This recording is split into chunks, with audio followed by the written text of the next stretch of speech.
One of the things we like to do on this channel is watch the reincarnated ghost of Rush Limbaugh, who takes the form of Dennis Prager, a different radio host, and make fun of him. Because usually, he's not very insightful or intelligent. Let's go! Hi, everybody. Welcome to the Fireside Chat, which is a... By the way, I sped it up because there's no way I'm subjecting you to a full 40 minutes of Dennis Prager. A little different than usual. I'm Dennis Prager. This is Otto, my man. Well, my dog. I don't confuse humans and dogs, but I love the guy. This is, do you want to understand the Middle East? And frankly, I would very much like to understand the Middle East. I'm sure it's very complicated and there's a lot of nuance here. And I would love to learn more about the geopolitics of the Middle East. Let's learn a little bit more and find out what this interesting guest has to say about the Middle East on PragerU, the not real university. Hi. And this is different because on a few occasions Salemberry, thank you very much for the follow. a year, I have a guest on the Fireside Chat. Normally it is just you and me, and I think that's a wonderful thing, and thank God a lot of you think that way too. But sometimes... By the way, I kid you not, Dennis Prager carries about $15,000 worth of pens on his person every day for no reason. There's an episode of this Fireside Chat show where he just pulled out $15,000 worth of pens. Like, it was incredible. So you never know what you're gonna get from Dennis Prager. It's gonna be at least an interesting time, probably. Somebody special comes in to Los Angeles. This is my home, and comes to my home because I want to talk to them and learn from them and dialogue with them, and such is the case here. Bassem Eid, E-I-D, is the man in this case. He is a Palestinian, lives in the Palestinian territories and in Jericho, and he blogs for the Times of Israel. And let me just say this about him, because I'll have him say more, so you get a better idea of who he is and why he is with me. He's brought in a Palestinian man who lives in Palestine. I think I see where this is going. We're treated very well under the occupation. He has the greatest of all the good traits. There are many good traits: honesty, integrity, loyalty, kindness, compassion, but the best is courage, because without courage, the others are largely useless. And he has courage. He's an outspoken Palestinian about a lot of the human rights abuses in the Palestinian arena. He obviously cares about other human rights abuses as well, but there are very few critics within that world, not nearly as many as within, for example, Israel, about Israel. I think that's true. I'll have him answer. In any event, first of all, welcome to my home, Bassem. Thank you. It's a pleasure. Thank you so much. We noted, by the way, earlier that one of our dogs, who usually, Snoopy, who usually gets very agitated when a man that he does not know comes to the door, immediately liked you. That is a very good sign, Bassem. Thank you. Thank you. Thank you, Dennis. Thank you very much. So again, it is a pleasure. Okay, so tell us a little more about you. You were born where? Yeah, I born in the old city of Jerusalem, and specifically in an area called the Jewish Quarter. Oh, how interesting. Yeah. So you're a Palestinian born in the Jewish quarter. Right. By the way, I meant to ask you, and it's because most Palestinians are from a Muslim family. Some are Christian. What are you? I'm a Muslim. You are from, okay. I'm a If I may ask, and you don't have to answer every question, but are you a practicing Muslim? No. Right. I'm anti-religious person. Anti-religious? Yes. Okay. I'm pro-religious, but I still love you. And I'm not joking. I'm not joking. Because I don't judge people by their faith. I judge them by their behavior, and you're a wonderful human being. Yeah. So that's important. Yeah. So were you raised religious? No. Oh, interesting. So you came from a secular home. Exactly. Okay. So you were born in the Jewish quarter of what was then under Jordanian control. Exactly. Okay. So you are now living where? In Jericho. Right. And you have a family? Yes. 4 children. 4 children. 2 boys, 2 girls. Oh, you hit the jackpot, as we say in America. Right. And none of them send postcards. Yeah. None of them call. Yeah. That's the joke we But say. the most interesting story here, Yeah. between the Jewish Quarter and Jericho, that in 1966, specifically in June 66, means exactly 1 year before the 67 war, right? The Jordanian government decided to evacuate 500 Palestinian families from the Jewish Quarter and to transfer them to north of Jerusalem in an area called Shafat refugee camp. Why? That's a big question. Neither an Israeli nor a Palestinian, even not a Jordanian, succeeded. So, fun fact, by the way. Okay, so a couple things about this guy. This guy is well known for revealing like corruption within the Palestinian Authority and like human rights abuses within that. That's great. That's wonderful. He also lives on the West Bank, so not within the Gaza Strip, because I just thought it was really weird right then when Dennis Prager's like, haha, and they don't send postcards or call. Because, like, yeah, he wouldn't be able to leave the Gaza Strip. Like, Palestinians aren't allowed to leave the Gaza Strip. Because the border with Egypt is closed, and so is generally the border with Israel. So he lives in the West Bank, which is under different kinds of, like, when it comes to Palestinians, treats them differently. How do I put this? Basically, there are, like, different zones you live in if you're a Palestinian and living in, like, the West Bank or Gaza. And depending on where you live, you have different rights and different freedoms. So, for example, this guy has freedom of movement. He's able to, like, leave and, like, travel around the world. People in the Gaza Strip can't do that. When we're talking about, like, access to different services, again, depends on where you live. If you live in, like, some of the areas where, that are, like, most privileged, you have almost all the same rights as Jewish Israelis, but not quite all of them. If you live in the least, essentially how this works is if you live in a more privileged area as a Palestinian, you are able to move to less privileged areas, but in doing so, you give up your rights as a person from the privileged area.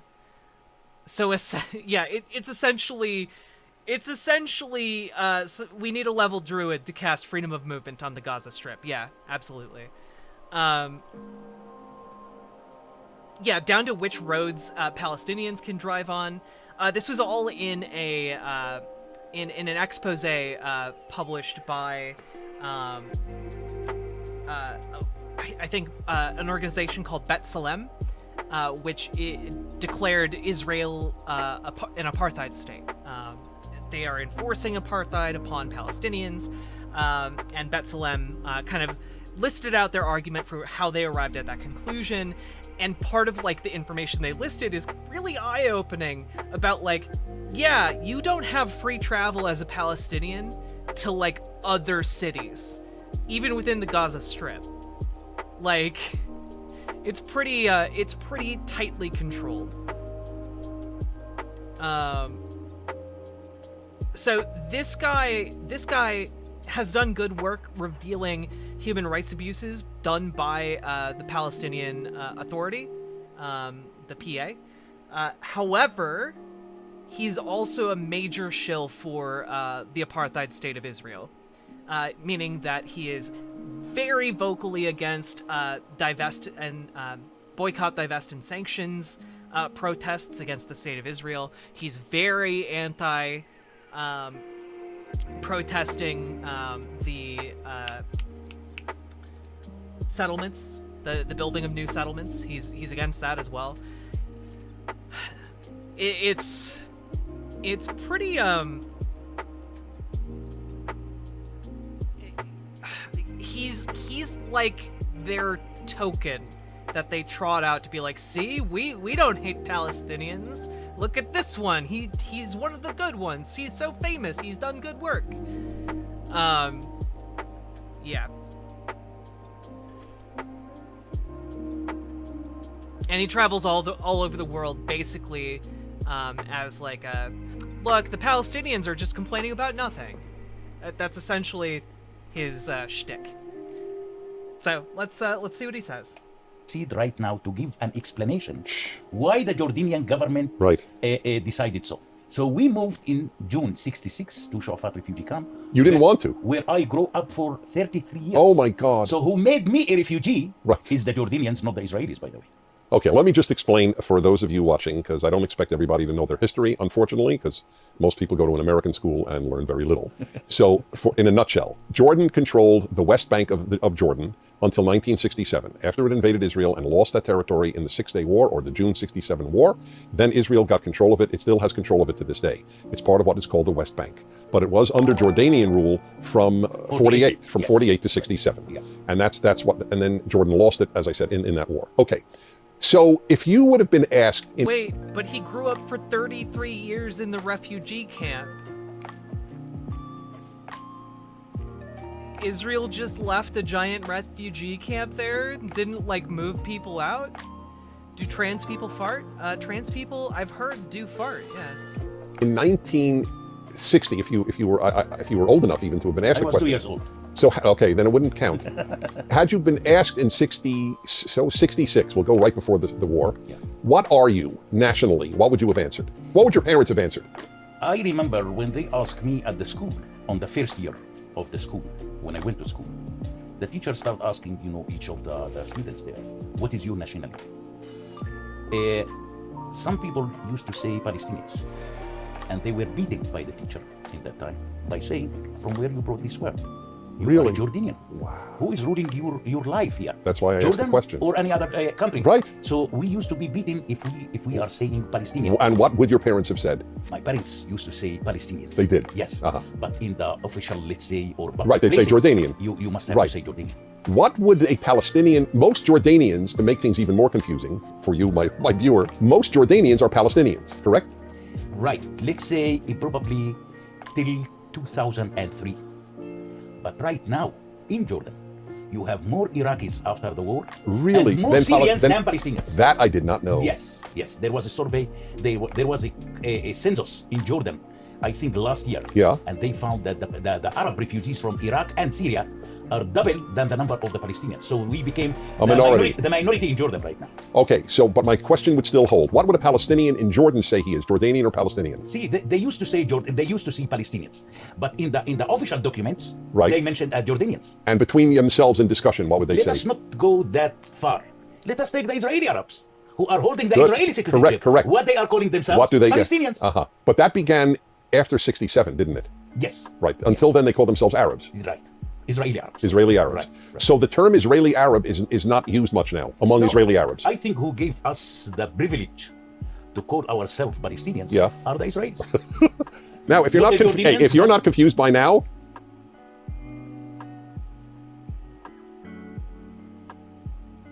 Thank you, Israel, for allowing us to call ourselves Palestinian.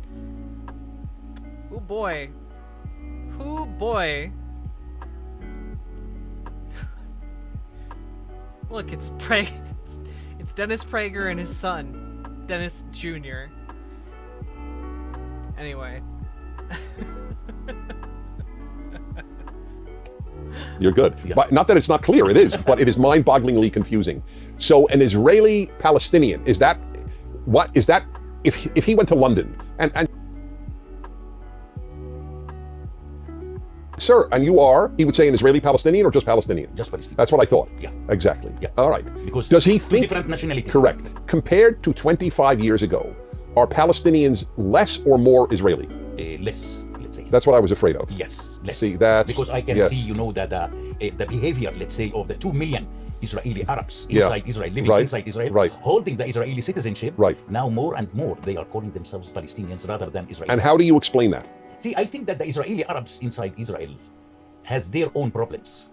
And I'm looking to these people as people who are living under a kind of a shattered identity. They don't know exactly what is their real identity. If it is Yeah, almost like someone came along and imposed a new state on top of them. And yeah, it can be very confusing about your identity when that happens.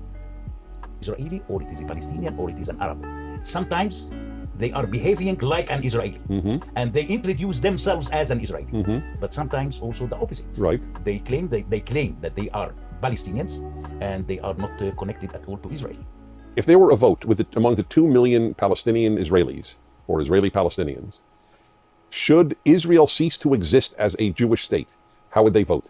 Against, Against the Jewish state. yes, because that's exactly the political agenda of the Israeli Arabs members of Knesset. Right.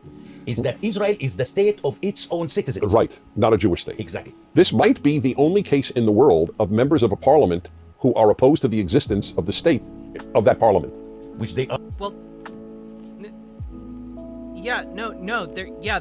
they're against the existence of a state that refuses to represent the people there. Yeah. They want to reform the state so it's actually representative of, like, the people who live there. Bosun, why do you keep asking is if Israel's a Jewish state? Their leadership literally declares it a Jewish state. Which they are the citizens of the same state. Yes. Yes, right. I agree. There is a huge confusion here. It's sad, though. It doesn't make one optimistic. Yeah, I agree. What is your view with regard to Israel as a Jewish state? See, I have no problem that Israel can call itself whatever it wants. That's not my matter. Distron, thank you for subscribing. Let Israel call itself whatever it wants. I'm doing That alright. shouldn't let's say, faced by any kind of a boycott or divestment or sanction. Shouldn't. Israel has the full right. As Israel has the full right to exist, Israel still has the full right to call itself whatever it wants. Mm-hmm. This is my opinion. You don't represent most Palestinians. Unfortunately not, especially the Palestinian leadership. I think that the problem of Israel right now is much more with its own Arab citizens rather than with the Palestinians towards the issue of the Jewish state. The real fight right now is inside Israel. It's not outside Israel. Wait. The real fight is outside of Israel.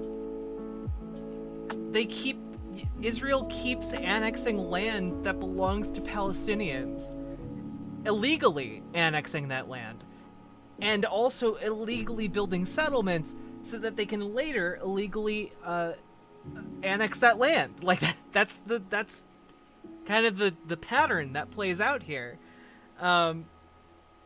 It is a slow ethnic cleansing of Palestinians from the area, and you can do like man on the street interviews with a lot of Israelis, and they'll say that's what it is. Yeah, what if we're morally opposed to colonizing ethno-states? Yeah, exactly.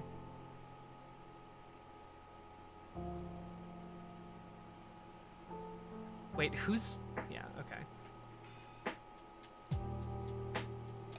It's really a parallel to America. I think that, for example, black Americans feel less American today, generally speaking, there are many exceptions, than 25 years ago. I think they feel more black than American. I think Palestinian Israelis feel more Palestinian than Israeli than 25 years ago. Citations needed. I agree with that.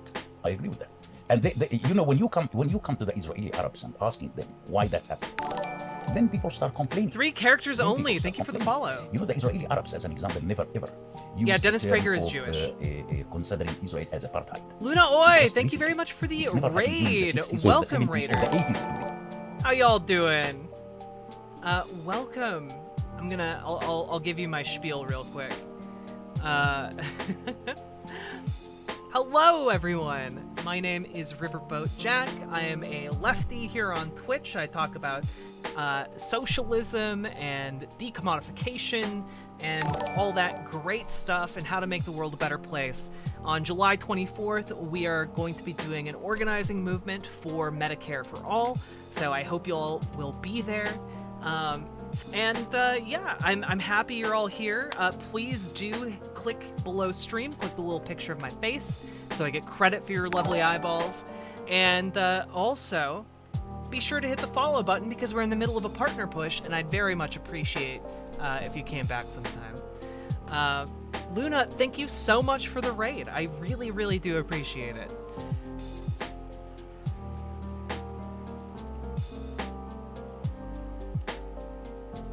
Am I allowed to ask about the title? You are! I was supposed to be doing a D&D game tonight, but one of my players backed out at the last minute, so I hastily put together a show, and that's what happened. I too enjoy when the government does stuff. The government doing things, indeed, I am a fan. Luna and I are gonna go eat lunch now. Non-compete. I hope you have a wonderful, wonderful lunch. You have a good time, okay?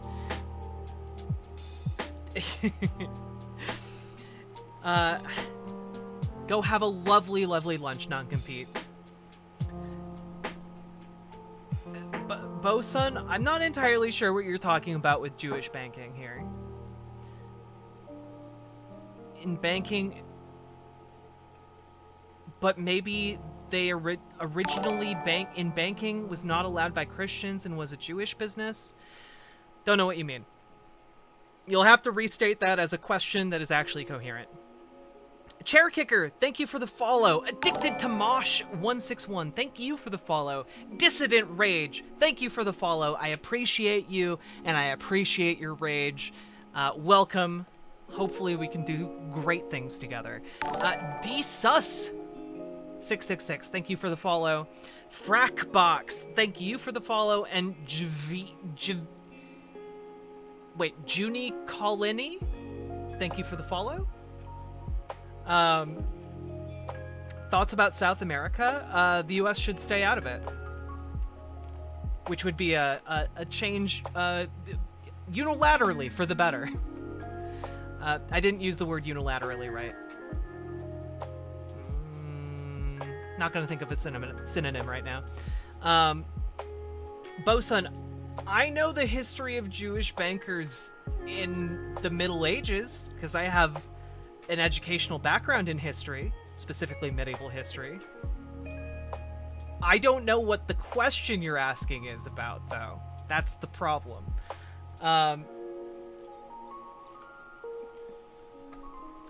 Arch Zeno, here's my opinion. If the U.S. is going to have a hegemony at all, we should use that hegemony to build green infrastructure around the world using our military bases as places where we can ship materials relatively easily. I would be in favor of that. We could also stop patrolling the oceans and let more regional powers patrol their oceans. That's true. I'd be in favor of that as well. We need to have plans to de-escalate our imperialism, and I think a green revolution presents a perfect opportunity to do so. Didn't a pope forbid taking interest on loans, and that's why most Jews lend money? Mostly Jews lent money? Yeah. Essentially, in the Middle Ages, it was considered a sin to commit usury, which is collecting interest. And so the most successful banks were banks that could actually charge interest. And turns out that though reviled across all of Europe, Jewish people had no religious forbidden religious forbearance? Hesitancy? Whatever word I mean there. Towards charging interest.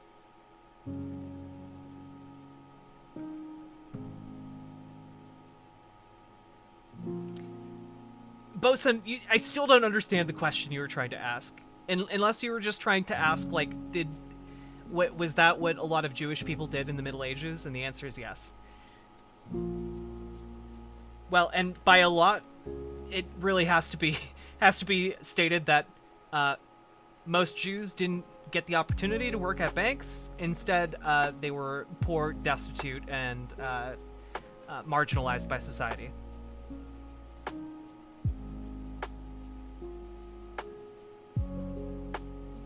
Quite a lot of caucasity and imperialist talking points being shared right now. I am quite white. I apologize.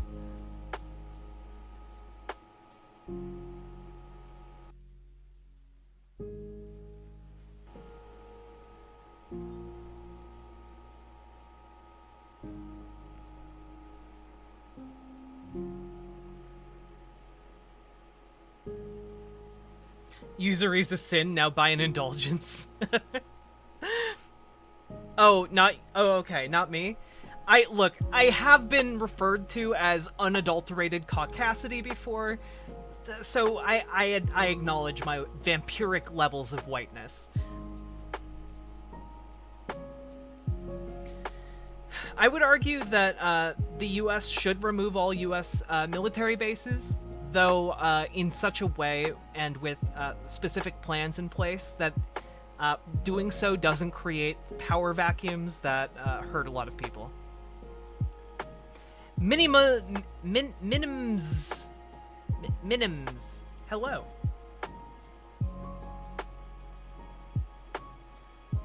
Bosun, what are you trying to say? I don't understand you. I'm sorry.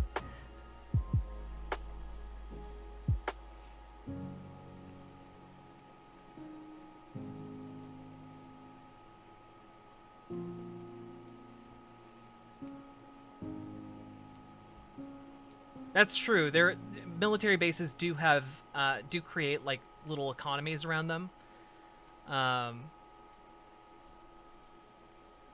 Well, yeah, the presence of U.S. bases is a projection of power, which is why I would argue the reduction over time needs to be gradual so as not to create a power vacuum that gives rise to like a terrorist organization or something like that. Generally, I'm in favor of ideas that cause less harm, and I think unilaterally just like Thanos snapping all military bases out of existence would be not a great thing for most of the people living in a lot of unstable places around the world. Deadman, this is for you. Daddy.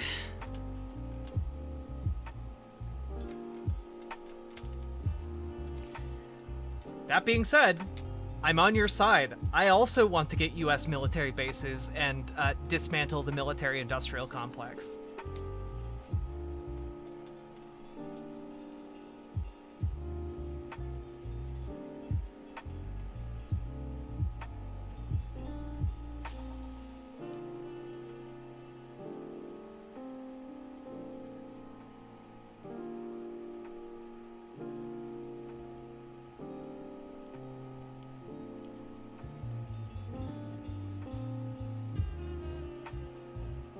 Yeah, like that's kind of what I was trying to get at, Isaac Inanimate. I think turning military bases into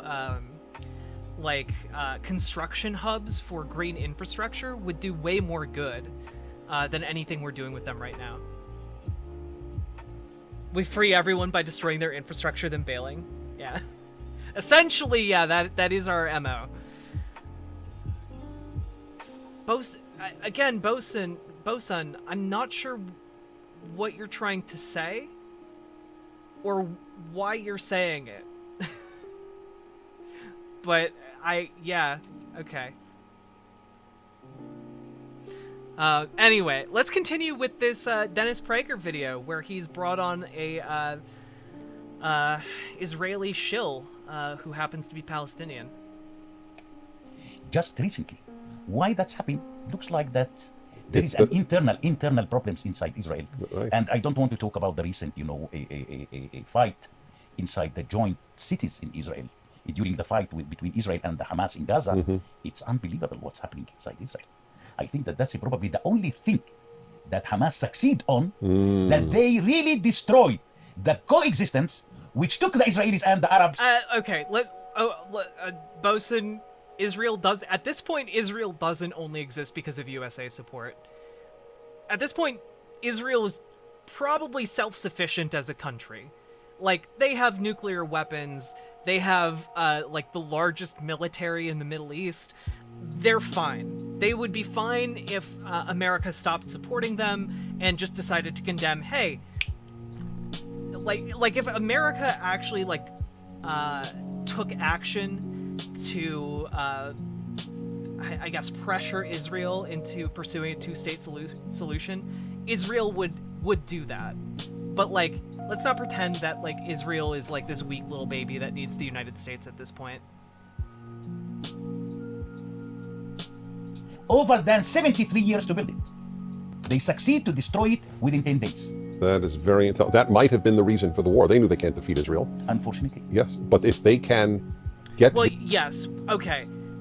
Israel is able to ignore international pressure to stop doing illegal activities because of the United States political support due to U.S. political hegemony.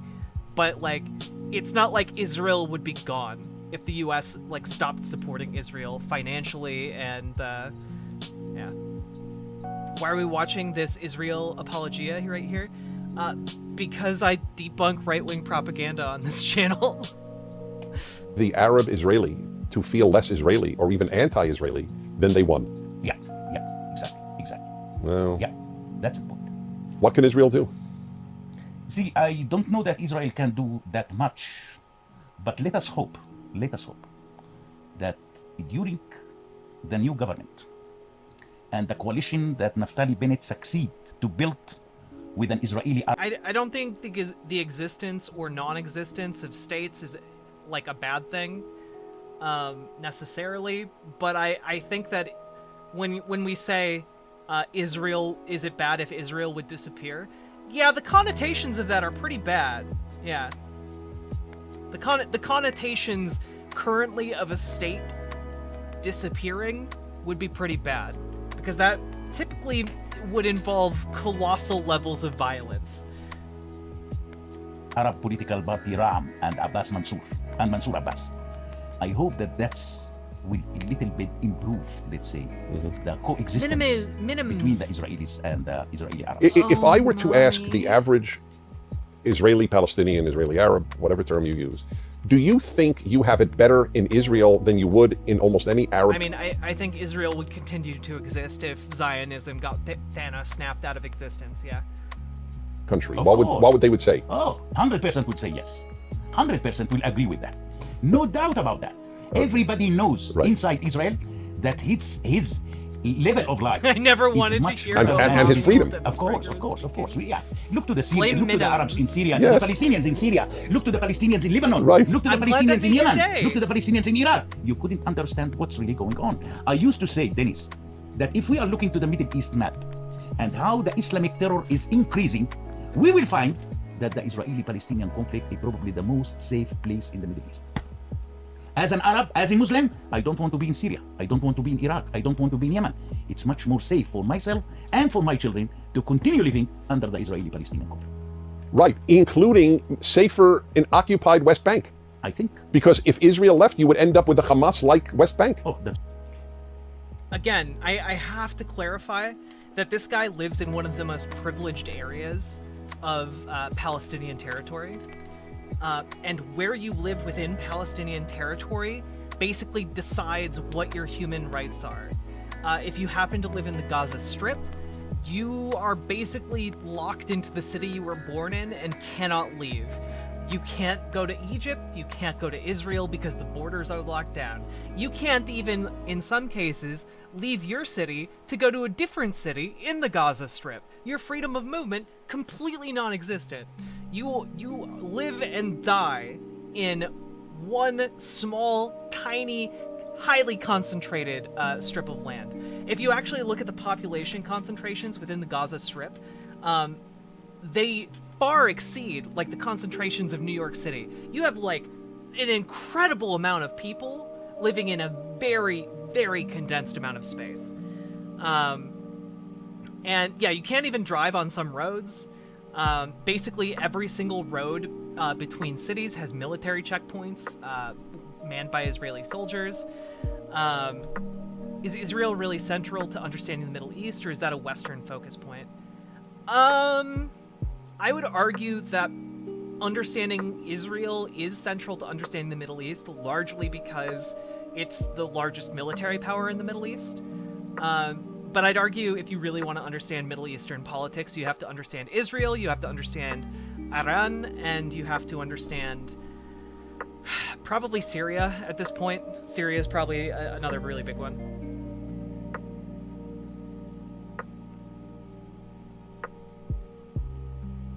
Yeah, Saudi Arabia as well. Egypt. I guess, yeah, I list off every single country in the Middle East. You have to understand all these countries. How dare they treat Palestinians like that? Yeah. It would be horrible. Yes. I don't think that the West Bank wish the same Right. future of Gaza right now. So, Yeah, chair kicker, exactly. You have to understand the Middle East. You really have to understand the Middle East. exactly. So, I don't know if you know this phrase. In America, we say, I've now entered the twilight zone. I have entered a strange place where there is 100%, you said, of Israeli Arabs would say, we have it better than any other Arab in the world. Right. And yet we want Israel basically destroyed. Yeah, this is sometimes, let's say, people are speaking from two different faces. And Yeah, like the life expectancy of Vlad Taltos of people in Gaza is ridiculous. Last time I looked it up, I'll look it up again right now. Life expectancy, let's see, Gaza Strip.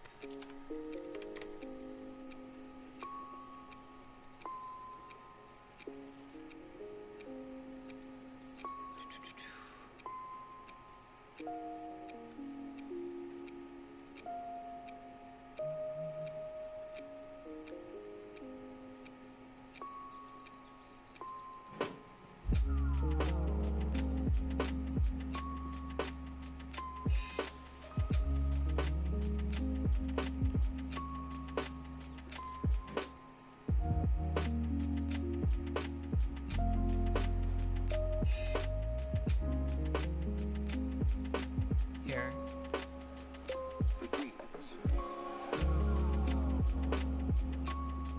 The purpose of the study was to estimate the health expectancy for the Palestinian population, to evaluate changes that have taken place over the last 5 years. Oh gosh. Oh no. Okay.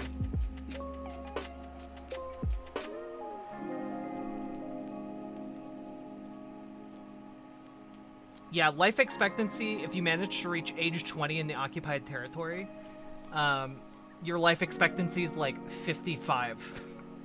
Like, if you're a woman, you're only expected to live to 55. If you're a man, you're only expected to live until like 53. Holy fuck.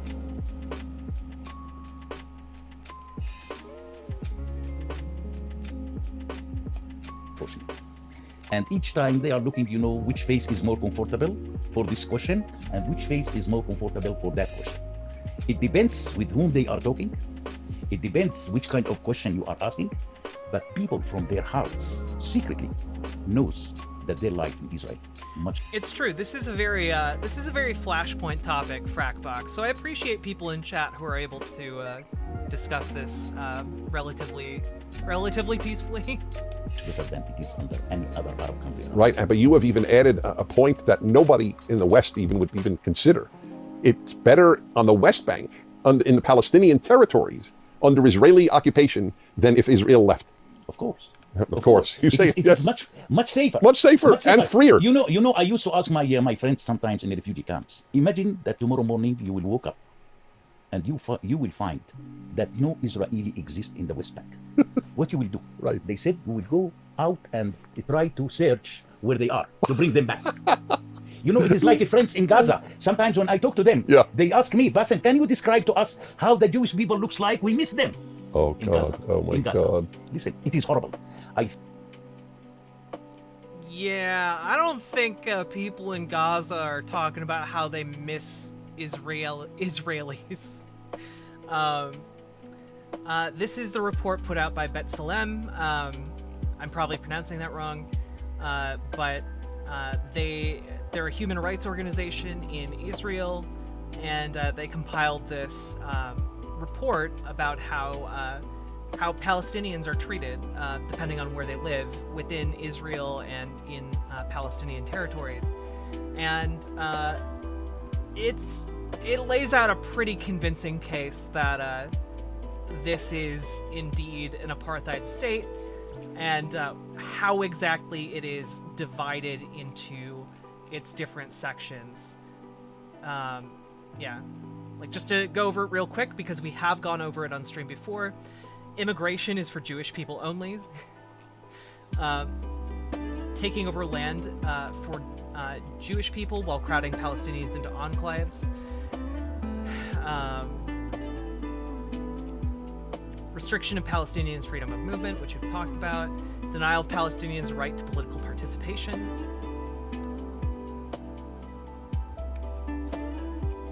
Let's see, do they have the maps? The maps were really helpful. Here we go.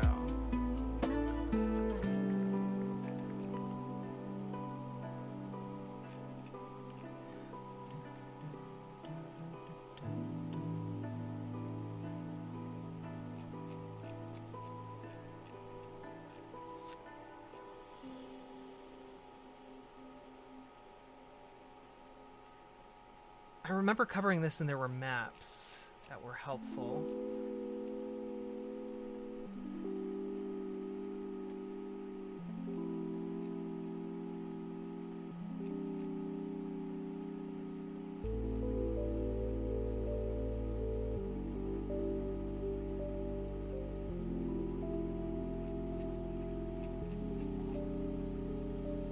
Here.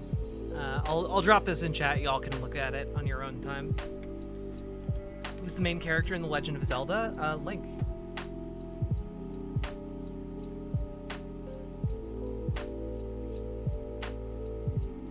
There you go. Think that after the Israeli withdrawal from Gaza, Gaza became a real hell. Exactly, exactly. Yeah, no doubt about it. I used to say, Dennis, that there are two big historical mistakes the Israeli leaders committed since the establishment of Israel in 1948. Yeah. The first mistake committed by Menachem Begin in 1977 when he signed the peace accord with Egypt without returning back all of Gaza to Egypt. We took it from you. Please take it back. Otherwise, I will never sign any peace accord with you. Oh, that was fascinating. The first mistake. The second mistake was made by Ariel Sharon when he decided in 2005 just to leave Gaza and to get out. Right. What should he have done? Look what's going on. No, we know. So he should not have left. Exactly. So again, let me explain to all of you. In 1967, Israel, in the war that they really had to fight or they would have been destroyed, it was against Egypt, Syria, and Jordan. And they conquered Egyptian territory, the Sinai Peninsula, and this little piece of land known as the Gaza Strip. That's why it's called the Strip. It's alongside the Mediterranean, tucked into the Sinai Peninsula. That is a very original thought I had never thought of. Why didn't... So let me begin by saying, so the Egyptians said, we don't want Gaza. Yes. And the Israelis said, okay, you don't have to have Gaza. We will keep it. Well, yeah, we will keep it in effect. That's right. Big boo-boo. That's right. I understand that. Well, let us say, I mean, we don't know the answer. Let us say Begin, the Israeli prime minister, said to Sadat, the Egyptian president, no deal if you don't take back Gaza. Would he have taken it? Probably yes. That's what I think. Probably yes. But Sadat was smart. He knew what trouble the Gaza would be. Yes. Oh yeah, the Gaza, so much trouble. I don't know, maybe you should pursue a two-state solution. Maybe, like, a lot of this conversation would have way more weight if the presiding powers in Israel didn't, like, openly say that they had abandoned working towards a two-state solution and weren't, like, openly campaigning on the platform of fuck Palestinians. And he preferred to leave this trouble Exactly, for yes. Israel to deal with. Since you like beehives and hornets' nests, Right. enjoy them. That's exactly right. Yeah. Oh, God, the world in which we live. Oh, my God. Yeah. So your work, you do this blog for the Times of Israel as a Palestinian, and you also do human rights work within and civil rights work within the Palestinian world. Can you tell me about that? I founded in 1996 the Palestinian Human Rights Monitoring Group to deal directly with the violations committed by the Palestinian Authority and its security services against the Palestinian civilians. 4 months after I established the organization, I was arrested by Yasser Arafat. I'm surprised it took 4 months. But I was so lucky that I kept in jail for 25 hours only. Yeah, it's lucky. And the only one who involved directly in my release was the former U.S. Secretary Warren Christopher under Bill Clinton administration. Interesting. I don't know Warren Christopher at all. I never met with him. Right.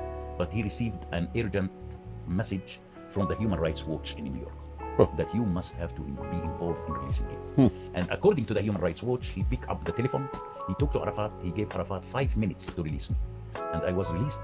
And that detention, by the way, serves me right now as a kind of impunity from the Oh, Palestinian not to be arrested again. Imagine that I am living in Jericho, man. Oh, that's right. I'm Imagine amazed. that- I'm amazed. I hate to say that, truly hate to. Yeah. I'm amazed you're not in jail, and I'm amazed you haven't been shot. Right, right. Why haven't you been shot? I must admit, I've never I asked think that anybody that question. I paid a very high price in my life. First of all, I spent 26 years defending the rights of the Palestinians, if it is from the Israeli army or it is from the Palestinian security forces. In the meantime, I received several international awards. I became a media man. I'm well known around the world. I almost visited over than 93 countries around the world talking about the Israeli-Palestinian conflict. So for the Palestinian Authority, you became an international character. Oh, so you're protected. Yes, and that's really... You're too well known. Exactly, exactly. Oh, I'm happy. Thank God to hear that. We have questions always. So we've touched on this, but I'd still like to take our weekly question, and we'll find out from whom. Yeah. Hi, Dennis and Bassem. My name is Tierna. I'm 17, and I'm from Los Angeles, California. And my question is, what does the future hold for peace in the Middle East, given the recent conflicts between Israelis and Palestinians? Okay. Yeah, you know, that recent conflict between Israelis and Palestinians, you know, definitely definitely only occurred within the last few years. Oh dear. Starting a discussion about the Middle East is the most reliable way to kill a German left-wing party. I'm sure that's a pretty easy way to kill most parties. There you go. So that's, of course, the larger question of our whole discussion. Unfortunately, I am a person who is considering the Israeli-Palestinian conflict as an unsolvable conflict. You know, I just want to say, I respected you before you came, and you just doubled it. People are not mature enough, I think, to acknowledge when there aren't solutions. If the issue is not even, in this case, I mentioned your courage, but in this instance, this is just maturity. Be real. There is no solution at this time. That's exactly right. I want to drive the lady who asked the question even more crazy. Okay. By saying that sometimes it looks like to me that the Palestinian leadership, if it is the Hamas in Gaza or the PA in the West Bank, they are against the two-state solution for two people. They are completely against. Mm-hmm. What? Maybe you could, I don't know, lift the trade embargoes on Gaza. Maybe you could stop strangling the people of Gaza. Maybe stop building the settlements. Maybe improve the material conditions of the people within Gaza so they don't have to turn to a terrorist organization as the only valid political structure within Gaza. I just spitballing some ideas here that could improve the situation. Stop bombing them. Allow them to build up their cities. You know, stuff like that. Maybe you could do things like that. That'd be nice. That'd be a step in the right direction. Yeah, and the restrictions on movement between the cities. Yeah, I think that would be generally a pretty positive thing that you could do, because guess what? Most Palestinians don't support Hamas, but the only reason they do is because Hamas is the only valid political structure around them. Kind of the same way, like, people don't support local gangs, but local gangs often are the only, like, social support structure around for people who are in different neighborhoods. And so they get the respect, they get different services, and in return they give protection from other gangs or different local services that are valuable to members of the community. Yeah, give them clean water. That'd be a great start. Things like that, improving the material conditions, would actually change the political structures within Gaza and maybe help them make a change for the better and get away from Hamas, and then you can pursue your two-state solution. It's almost like this problem is entirely self-inflicted by Israel and the way that they've gone about structuring their apartheid state.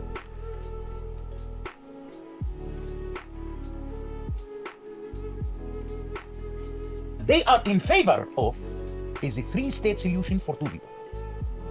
Because the Hamas right now, building its own Islamic emirate in the Gaza Strip, Abbas is building his own empire in the West Bank and the State of Israel. This is how we are living in the past 12 years. And it looks like that everybody is so satisfied with his own. are the This people... is the solution. That's fascinating. Yes, exactly. This is the solution. Right. What you are talking all about? I know... Now, tell me if I'm wrong. I have been to the Palestinian territories often. I was never in Gaza, but I was in the Palestinian territories, what's called the West Bank. I've been in the Palestinian territories pretty often. By that I mean the West Bank, not Gaza. You know, where they restrict freedom of movement and everything's terrible. Hey Vamps, thank you very much for subscribing and being part of this community for the past 7 months. All I saw Past 4 months, was my bad. building and more building and more building. Is that accurate? Of course. You know why? Because we have an open borders with Israel. 24 hours, we can move inside Israel and getting out. This is why. There is no blockade from Israel on the West Bank. This is why the West Bank is just growing day by day. Yes. If you will come these days to Ramallah, Right, you will I did. It find was in buildings Ramallah, yes. which does not exist in Washington, D.C. And one more thing that is worthy of note. A restaurant that believes it has the finest hummus in the world. Do you agree with that? And it is much more expensive than in the UK and Paris, by the way. Bassem, you crack me up. So I'm reflecting now on the I ocean wonder if you got a Palestinian activist from Gaza. I wonder if they would say something different than this guy. of lies in the Western media and the universities. Israel is committing genocide. As I often point out, it is the worst genocide ever committed because Palestinians keep growing in numbers. Yeah, we are. So it's a very failed genocide when the group is growing. You know what I know. The slaves are having kids, you know. It can't be a kind of genocide if the slaves are having kids. Yeah, fun fact, guys, ethnic cleansing can just mean removing people from land. You don't need to murder people to, like, do an ethnic cleansing. If you're just concentrating them into small areas, kind of like concentration camps of a sort, yeah, you don't need to necessarily kill them. God, I feel dumber having heard that. Everyone spam the empty head Dennis Prager emote. Spam it. I need to see it in chat. Restore my faith in humanity.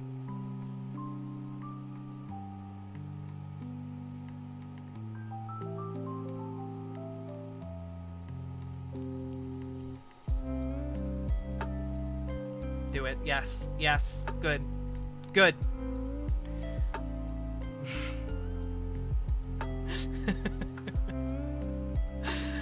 Archzino, I appreciated your eggplants.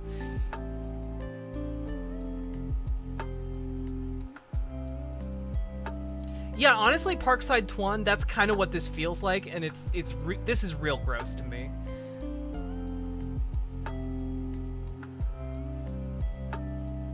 Noticed here, especially in the United States and in the campuses and in Europe, that there is a kind of a fight between those groups like the BDS, the students Boycott, for justice, divestment, sanctions. yeah, the Students for Justice for Palestine, Yes, right. The Jewish Voice for Peace. Right.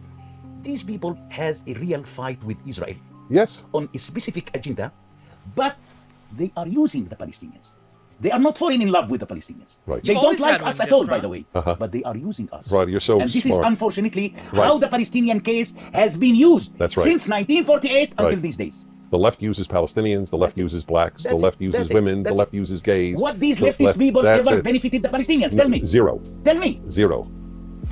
That is exactly right. Yeah. So I'm curious, in light of this, has any American university invited you to speak? I was many times. Really? I mean, it's shocking. Oh. What was the last one you spoke at? I think that it was in San Diego in February last year.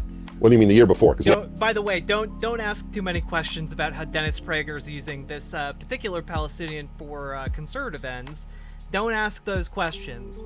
last year they had nothing. Year before. Yeah. And then the corona came. Right. And then I so stuck in Israel. what was it, UC San Diego? Yes, I Really? was. You did? Yeah, I What was group invited you? Do you remember? I remember Stand With Us invited. Oh, so an Israeli, Yes, pro-Israel yes, group yes, invited yes, you. yes, Oh, yes. okay. I have no problem yeah. to be invited by pro-Israeli That's right, organizations, but by that's the what way. I mean. Yeah. It's almost inconceivable to me that the history department of UC San Diego would invite you because they're all anti-Israel, which would interest me tremendously in light of you. I wonder why people who've studied the history of the Middle East wouldn't be a fan of inviting an Israeli apartheid apologist to their campus. I wonder why. Your realism and truth-telling, how do you explain the hatred for Israel in the world? I think that it is something related to the anti-Semitism rather than to any other things. I agree. And I believe that Europe, as an example right now, is trying to move backward towards its own history with Israel. And unfortunately, Europe also, in the meantime, using the Palestinians right now to fight Israel. I don't think that we, the Palestinians, the problem is that the Palestinian leadership didn't realize yet how much we, the Palestinians, has been used by the others. They didn't realize yet. Probably they realize it because they... Yeah, no, it has nothing to do with the fact that plopping an arbitrary country and drawing arbitrary borders by Western imperial powers has incredibly negative results.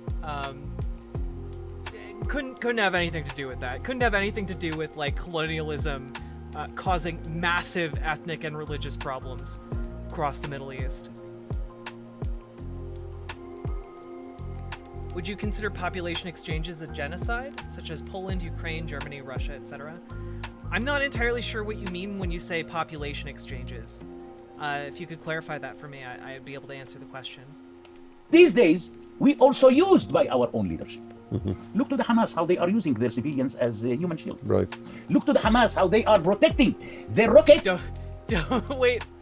Yeah, look at Hamas with their human shields. Definitely don't look at how Israel ignores the human shields and just kills everybody. Don't look at that part.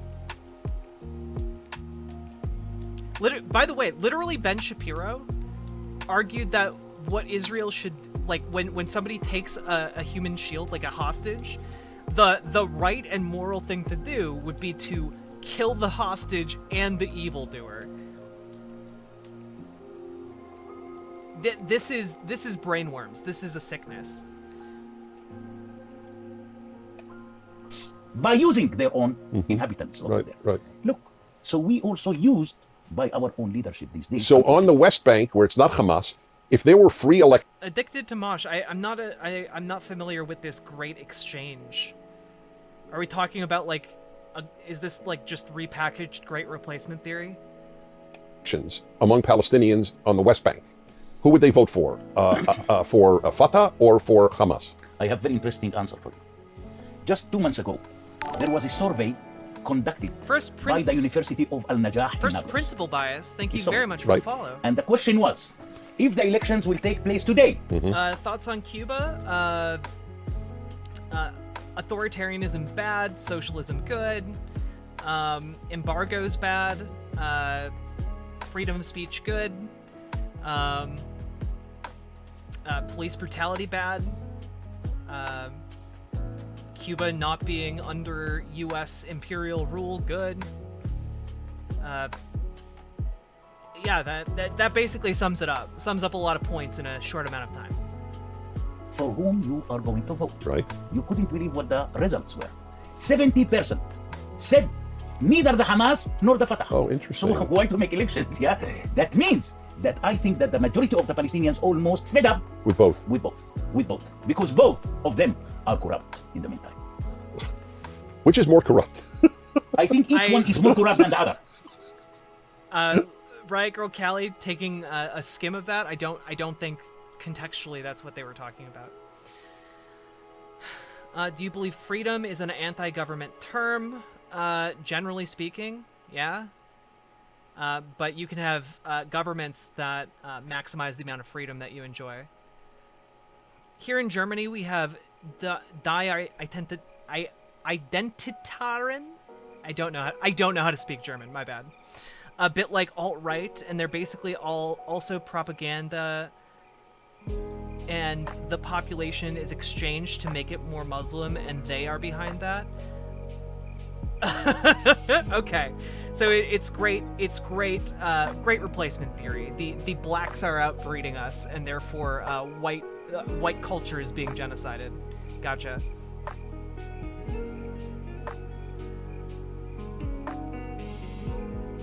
Do I believe freedom is an anti-government term? I mean, freedom is a very loaded word. Like, freedom... I think government, by its nature, limits freedom, right? So, for example, it is a kind of freedom to be able to murder someone. And I think that, hey, a government limits your freedom in that regard. Through laws, enforcement of said laws, etc. Yeah, the same white genocide bullshit. Okay, gotcha. Yeah, they should give you the most possible freedom, and I think democracy tends to support that kind of freedom. However, I think that democracy is somewhat tarnished by the existence of capitalism, because capitalism will always seek to co-opt democracy towards its own ends. And frankly, that is the number one reason why I think we need to get rid of capitalism in favor of socialism. I think having workers in control over the means of production would prevent a lot of the problems that we see in capitalism happening.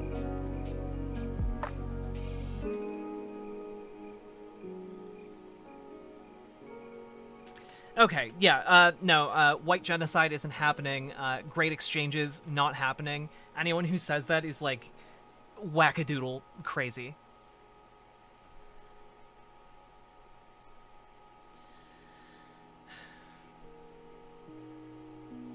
Having capital gives you personal agency away from government? True! Which is why I want everyone to have capital. By collectively owning the place where they work. That is what I want as a socialist. I had a feeling I'd get a great answer to that one. Yeah. That's right. The answer to which is more corrupt is with yes. me on that one. That's the Yeah, right. But the fact remains... So all of these right. in the West, who are sitting in their warm houses, right, calling Israel apartheid, genocide, right, whatever. Right, yeah. Please come to Gaza. Right. I want to see you surviving for 1 week in Gaza. Yes, exactly. If there was an actual free election in Gaza, who would they vote for? It will never ever be any free election in Gaza while the Hamas is ruling Gaza. Correct. That's why I said if. So I can give you the answer. Yeah. That if an elections will take place tomorrow in Gaza, yeah, 100%. Dude, I don't think you want to look at the I don't think you want to look at the body count of capitalism. I really don't think those numbers work out well for you when you take into account, like, the transatlantic slave trade and, like, colonialism. Like, dude, it doesn't work out well for you. Like, just look at Africa in general, at the whims of capital, and it is not a good look.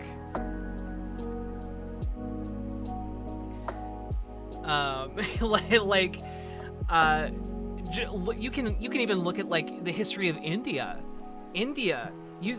Like, prior to British colonialism, India was one of, if not the wealthiest country on the planet.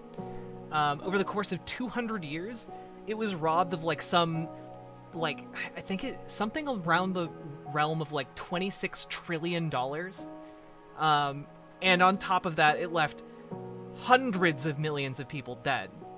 From famines that were imposed by the capitalist structure of the English, and I mean that's just one country. That's just one example.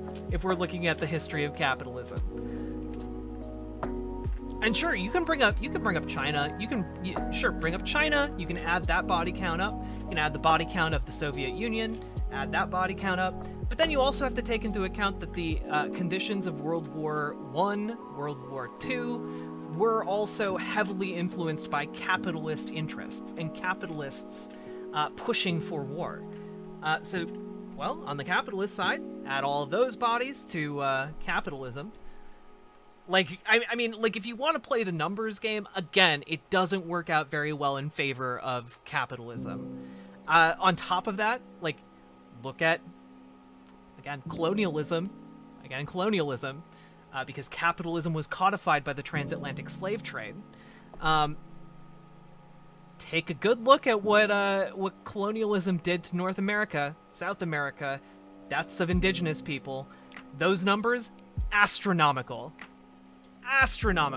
Also, by the way, I'm not a shill for, like, the Soviet Union. I'm not a shill for China. Soviet Union, I don't like it. I don't like authoritarianism. I hate it. I hate it so much.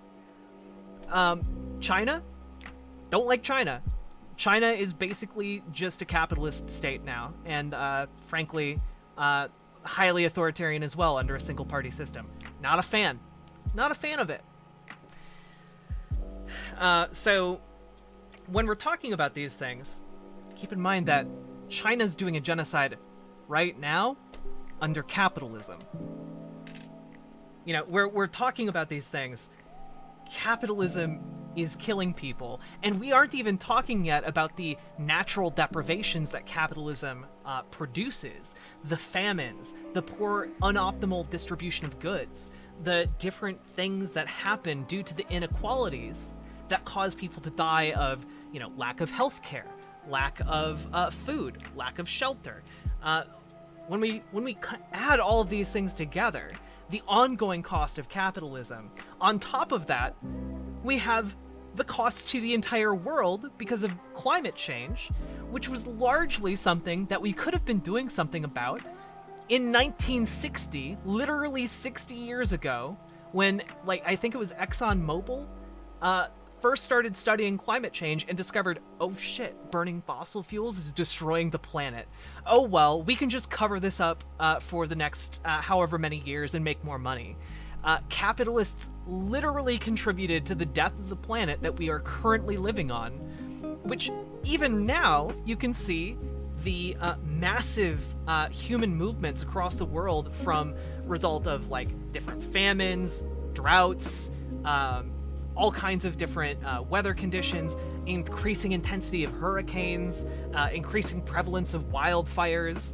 Like when we start looking at these different things, yeah, it turns out that capitalism's body count is colossal, absolutely colossal, absolutely incredible. And it dwarfs the bodies created by the socialist governments of China and the Soviet Union and Cuba. And I wouldn't even consider those good examples of socialism because they are authoritarianism. They are authoritarian, and I think fundamentally socialism is a system that is incompatible with authoritarianism.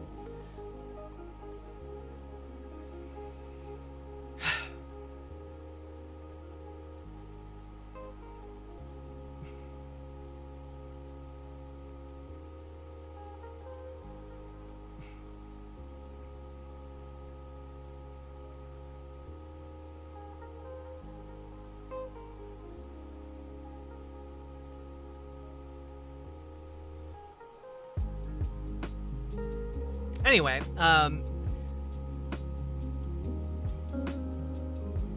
yeah, no, I've looked at the numbers for mass starvation under communist rule.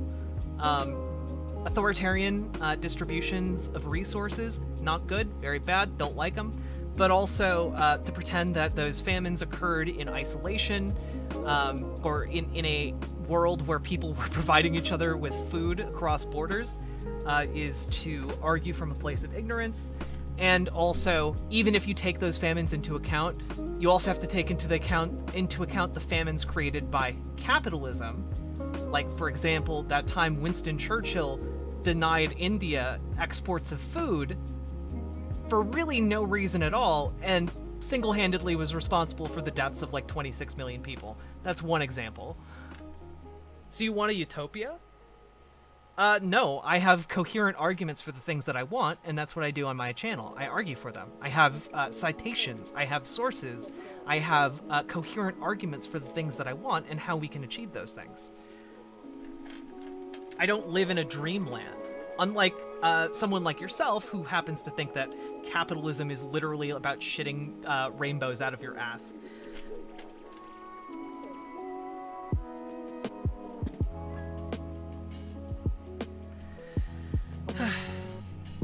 Also true, everyone should aspire to a utopia. I agree. It's the best we got, everything else has failed. I don't know, I feel like I can make some pretty coherent arguments for things that are successful that we could do more of.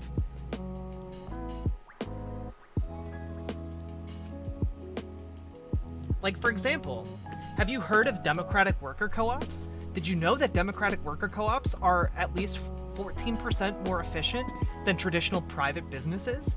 Did you know that in democratic worker co-ops, workers collectively own the place where they work and make collective decisions about how they want to operate the business, what to do with the profits, etc., etc., etc.? That's a thing that we have right now, and if we just had systems to make more of them, we could be able to both increase the efficiency of our production and improve worker happiness, and we would avoid the problems inherent to capitalism if we just adopted that as our predominant model of production. That's literally all we would have to do on that front. We can also do things like decommodify housing so that there are housing first solutions to homelessness. Give people homes. And guess what? That's not just me being like a bleeding heart liberal or something.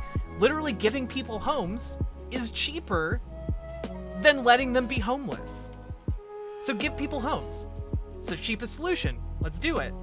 What about food? Well, guess what? It's cheaper to provide people with healthy food available everywhere than to let them just kind of starve to death or be undernourished or to ingest like low health quality foods that would be harmful in the long run. There are literally ways that we can stop this from happening. We just don't want to do it. The United States right now, actually the world at large, has more than enough food to feed everybody, like a couple times over. We just don't feel like distributing those resources in an equitable way. So let's distribute them in a more equitable way so people have enough to eat regardless of where they are in the United States. Or, you know, we could look at like energy. The whole argument for privatizing energy is that it will be more efficient. Well, guess what? There's no competition. It's not like people build competing power plants and compete for lower energy costs. Nah. There's no competition in energy. Unprivatize that shit. Make that decommodified. Just provide people power. When we're talking about water, everyone should be able to drink a glass of water at any time because they're thirsty. Okay? Let's decommodify water so that Nestle stops buying up the water rights to every single goddamn place in the entire world and then charging an arm and a leg for it when they become the sole provider of water in a local community. Also, let's stop charging for water, like in bottles. Why are we making 100 billion plastic bottles every year with just water? Just stop doing it. Stop poisoning the water. On top of that, like, so decommodify those things. Let's also maybe consider doing things like, hey, you just get healthcare. Because guess what? It's cheaper to just give people healthcare and make it free than to just let people progressively get worse and never see a doctor until they either are permanently disabled or are dead. We can avoid those situations largely by just giving people healthcare. Parkside Twan, my thoughts on Texas Dems leaving the state to protest Republican voter restrictions. I'm glad that Democrats finally grew a spine in Texas. Hopefully that will be a lesson to other Democrats, and I'm glad that it's happening. I don't think it's going to be a permanent solution, but I'm glad that it is effectively delaying the implementation of other worse legislation. And how about, while we're at it, let's decommodify education. We already subsidize 12 years of education. Let's subsidize 16 years of education. In fact, let's subsidize as much education as you want to get. You want to go to school and be like the smartest astrologist of all time, the smartest astronomer. I don't care if you're an astrologist or an astronomer. But just educate yourself. We should live in a world where if that's what you want to do, that's what you can do. Also, let's decommodify mental health care. So if you have mental problems, if you are struggling with depression, if you're struggling with PTSD, you can go to a therapist instead of letting it get worse and worse until you harm yourself or somebody else, or do something rash that might otherwise negatively impact your life or somebody else's. Like, there are so many things that we can do that you can make coherent, good arguments for. And then there are ways you can lay out plans to achieve these things. But we need to have the will to actually do it, which is the entire point of me having this channel. This channel is here to tell you that we can do these things. We can make society better, and here are concrete ways that we can do it. You know, it's all fine and good. I agree largely with like anarcho-communists, etc., etc., etc. I just don't know how to make coherent arguments about how to get from here all the way over to what an anarcho-communist society would look like. I have no, like, I don't think most people are able to even conceptualize what an anarchist communist society would look like. But you know what? I think most people can conceptualize collectively owning a workplace. I think most people can conceptualize like getting free healthcare. I think most people can understand and intuitively know these things. And so, hey, let's do them.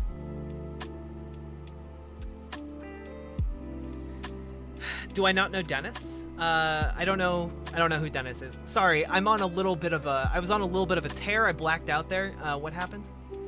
What happened in chat? Twitch is a political bubble? I mean, maybe. But I am doing an organizing event for Medicare for All on July 24th, and I would love it if you all were there. So hit that follow button and make sure you show up on July 24th. We're going to be interviewing people, having open call-ins for people to talk about their healthcare stories, and it's going to be real good. You popped the bubble? I mean, you didn't really pop the bubble. I just talked about all the things that are in my wheelhouse. So literally, you just entered my bubble and absorbed the information that I had. Addicted to Mosh, you can whisper me a link that you want to share. Or a mod, if a mod is in chat.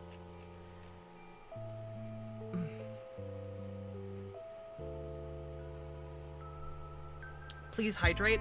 I would hydrate, but I am out of water. I will go get more water. I'll be right back.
Alright, I'm back, but I didn't actually successfully get water, due to the fact that I cannot go into that right now, actually.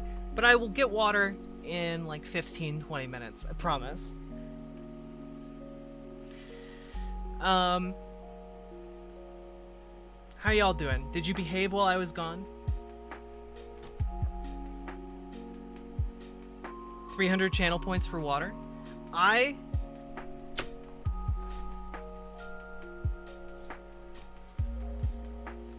will drink half of this when I get back with water, okay?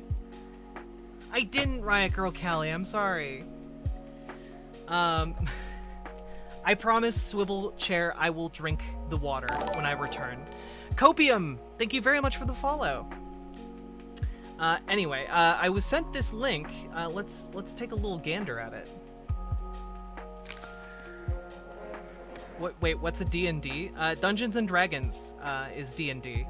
I was supposed to play tonight on stream. Every Tuesday, we're trying to play D&D.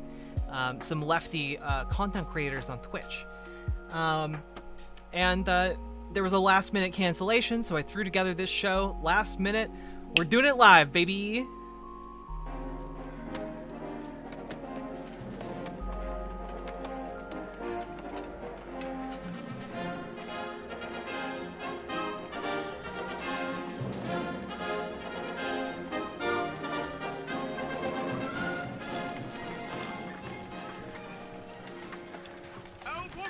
Oh man, this is quiet. Sorry. What knight lives in that castle over there? I'm 37. What? I'm 37. I'm not old. Well, I can't just call you man. You could say Dennis. I didn't know you were called Dennis. We didn't bother to find out, did you? That's Dennis. Gotcha. But from behind, you looked... What I object to is you automatically treat me like an inferior. Well, I am king. Oh, king, eh? Very nice. How'd you get that, eh? By exploiting the workers. By hanging on to outdated imperialist dogma which perpetuates the economic and social differences in our society. If there's ever going to be any progress... Dennis, there's some lovely filth down here! Oh! How'd you do? How do you do, good lady? I'm Arthur, King of the Britons. Whose castle is that? King of the who? The Britons. Who are the Britons? Well, we all are. We are all Britons. And I am your king. Wait, I need to turn off the chill beats.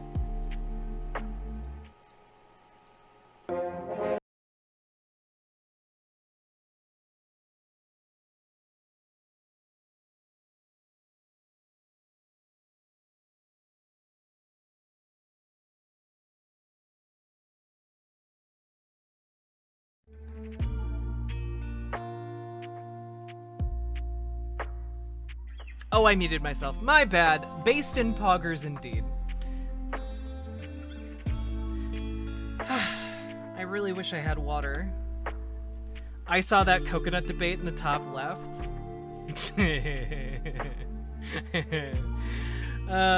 Yeah. Yeah. Look, I like watching Vosh. That's my sin as a leftist, okay? Will vote for the Hamas, because if you are going to vote for another one, you will be killed. That's correct. I understand. No, it's like voting for exactly. It's like in Iran, Syria, it's like in Sudan, Syria. it's like Syria. Yeah. Yes, I agree. It's an Arab right. regime. So what do you think, though, as a It's true. Crucify me for my viewership of Vosh. Crucify me, chat. You beautiful beacon of love. Dusk Enith. I'm doing all right. I mean, I've gotten like 20 death threats in chat today, but I'm doing okay.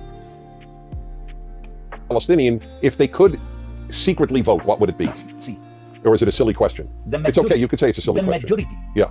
of the Palestinians in Gaza right now don't want elections, don't want anything. They want only one thing. Food.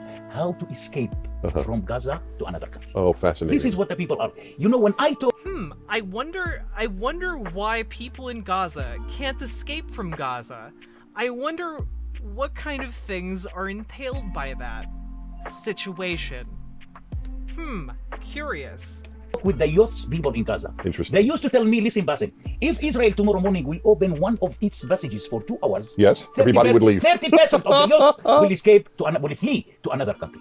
Here's a real great question that nobody would answer. But so Gazan, if you could live among Palestinians in Gaza or among Jews in Israel, where would you live? In Israel. Even the Gazans. Of course. Oh, of course. You couldn't believe that even the Palestinians in the West Bank. I wonder, by the way, do most Gazans not want an election? Oh. Well, that clearly couldn't have been recently.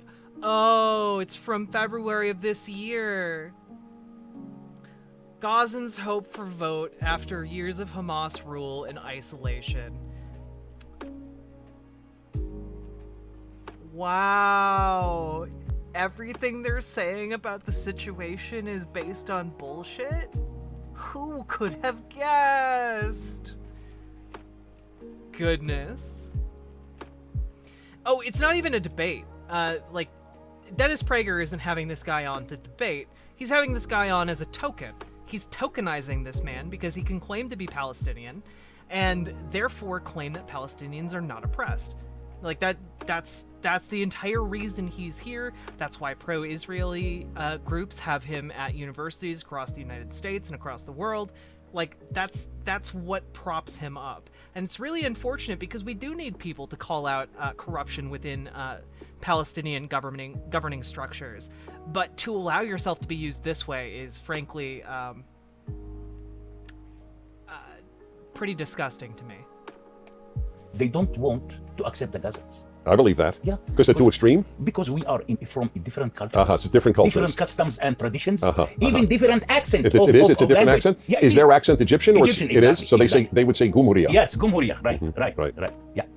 So even in the West Bank, even Abbas himself told the Jordanians and the Egyptians, I don't want to see one Gazan in the West Bank. Close the borders. Now a Gazan is not allowed to travel to Jordan and to come to the West Bank. Do you believe that? Yeah, I believe He's not allowed. Right. It's really... My So dolphins imagine, What? Yeah, go on. imagine that we, the Palestinians, are still very interesting to keep Gaza separate Of course. from the West Bank. Right. And I want to remind everybody who is going to see us that the only one who united the West Bank with Gaza is Israel after the 67. Oh, yeah, because of the mistake that Begin made. You know, there was no one passage between 48 and 67, no one passage to link Right. between Gaza exactly. and the West Bank. Exactly. I never thought of that, which is Yeah. my fault, but that is fascinating. Yeah. Do you ever debate Palestinians Sometimes, yes. in the West But, Bank? yeah, but not on cameras. Not, No, not when on I'm ca- visiting. So them. you're not on Palestinian television? No. Palestinian television, forget it. No, they will never put me on. Yeah, they will never. Yeah, Too bad. yeah. That would be a great day. Are you on Israeli television? Yeah, I was a lot. Even in Arabic programs, yeah. You speak Hebrew? Yeah, I speak, of course. So if your Hebrew, is it fluent? You speak? Fluent. Yes. I can read, I can write. Right. Israeli Arabs speak Hebrew fluently, Yes. but not generally Palestinians. No, Palestinians, the majority, I think that there are more Palestinians speaking Hebrew rather than Israelis speaking Arabic. Yeah, no, I believe Because that. we Yeah. used to work. Yeah, of course, The exactly. majority Yeah, of the, you have of the to, right. Palestinians working in Israel and they Right. learn. And I think that the majority of the Palestinians in the West Bank right now What are passport do speaking you Hebrew. travel on? A Jordanian one. I still have the Jordanian one and the Israeli travel document. The Israeli travel document, I'm using it only when I leave Israel and I will come back to Israel. And your children, what do they travel on? The Jordanian passport. Also still- Jordanian. They got it through you. Yes. I see. Yeah. We still can keep talking till tomorrow. That's correct. Forgive me for philosophizing, but this is what I do. The issue in life is truth. Al-haqiqa. Right. It's painful. Truth is painful. Yes, but for people like you and me, it's liberating. For very few We people. For breathe very few people. for very few people. Yes, yes. This is so important. Yeah. That's what it all boils down to. Right. We just live in the world of lies about the Middle East, about everything else. I mean, Israel has the only gay pride festival in the Middle East. In Israel, gays are celebrated. In Gaza, they throw you off a building. Stand up for... you know what? Citation needed.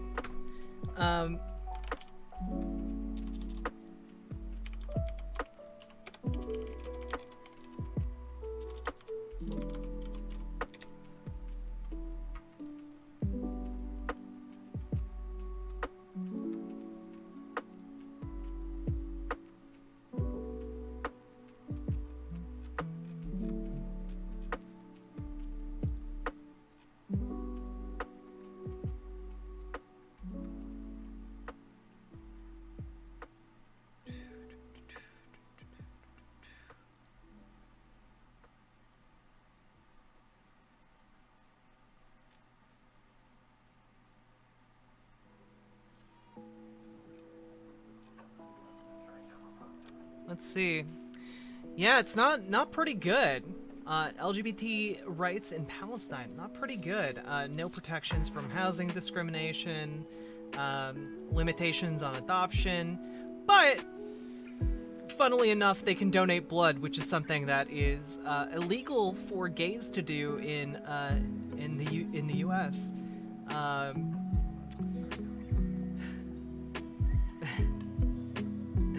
Can I post a link? Yeah, Whisper a Mod.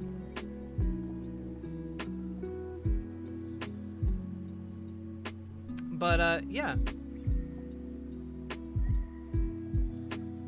I mean, if Israel really supports Palestinians, they should probably stop electing leaders that are vocally against the two-state solution and who stop the building of settlements, who stop the apartheid restrictions on Palestinian territories, etc., etc., etc. In Germany, you can't donate blood if you're LGBTQ. Dang. Palestine being somehow weirdly more progressive in that sense. Though, as of 2013, 4%, only 4% of Palestinians were in support of queer people. Now, granted here that that is from 2013. That's almost 10 years ago. Do we have something a little bit more recent? Let's see. We found an article from 2015. Let's see. How about the last year?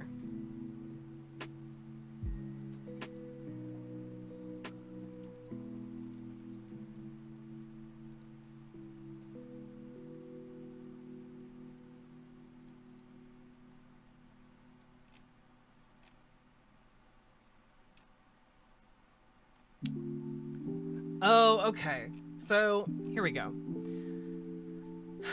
Section 152 of the Penal Code in Gaza criminalizes male consensual same-sex sexual activity and makes it punishable by up to 10 years of imprisonment. In 2019, the Palestinian Authority, West Bank, police banned the activities of queer and feminist rights organization Al-Qas and requested the residents to report suspicious activities. Let's see. This isn't terribly surprising, by the way, because, Hamas, not known for being a progressive organization. The Palestinian Authority, not known for being a progressive organization.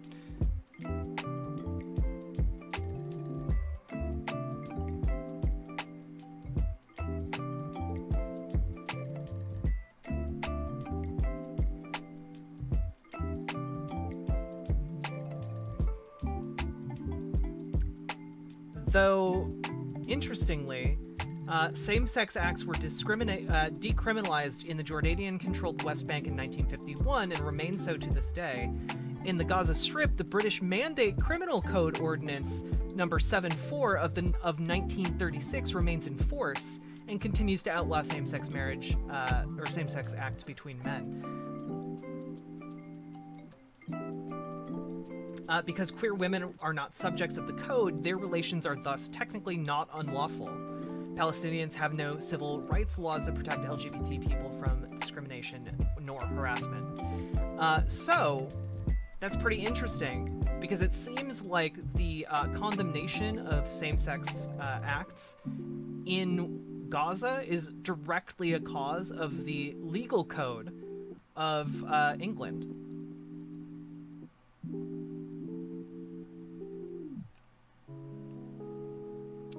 Pretty interesting.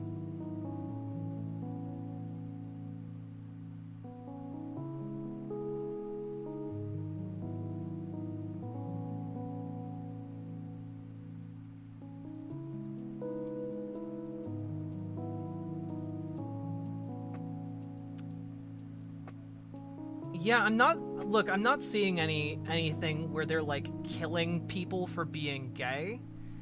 I am seeing that in 2016, an armed wing of the Palestinian militant group Hamas, which rules Gaza, executed Mahmoud Ishtiwi, one of the group's leading commanders, under allegations of gay sex and theft. So, the one instance that I'm seeing listed here is literally the leading member of Hamas, which is, again, a conservative terrorist organization. So I'm not super surprised about that.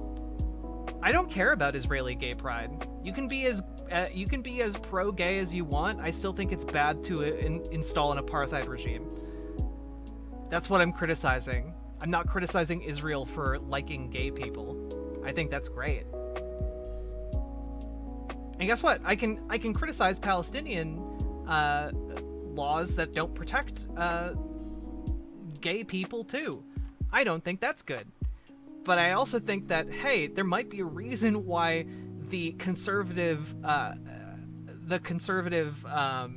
organization that rules the country might not be open to progressive reform, largely as a result of the material conditions that are being imposed by the apartheid regime.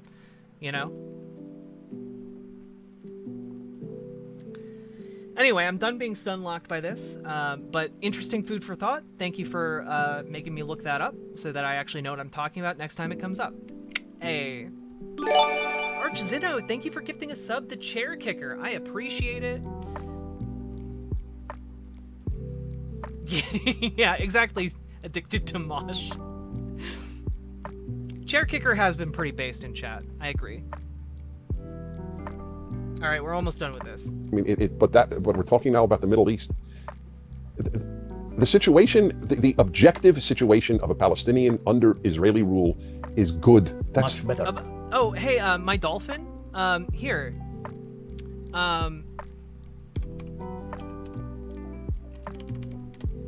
Here. You can read this because it's a much fuller explanation of Israeli apartheid than I can give you currently. But here you go. Read this. It's done by an Israeli human rights organization. Enjoy. Than Yes. is under any other Arab country. yes, exactly. Yeah, I can speak it very proudly and loudly. Would the angry Palestinians in the parliament, in the Knesset, would they agree with what you just said? Between themselves. Yes, between themselves. Yeah, of course. You know, these people getting a salary of over than $4,000 a month. Come on, this is Right. paradise. You don't make that in Lebanon. You couldn't make it in Ramallah. In Ramallah, you couldn't. That's make right. It. Yeah. Oh my God, you are a joy, my friend. Thank you. You Thank really very are a much. joy. Thank you. Let me philosophize one more time before I say thank you to you officially. The greatest perk of all of my work is meeting wonderful people. And you are one of them. Thank you so much. It's a pleasure. So God bless you. Thank you so much. Thank you. Thank you. Bassem Eid is a major Palestinian figure and journalist and writer, but most important, a truth seeker. And I don't know if there's a difference between courage and truth seeking. I don't think there is. I'm Dennis Prager. This is the Fireside Chat. I'll see you next week. There we go. We managed to make it through.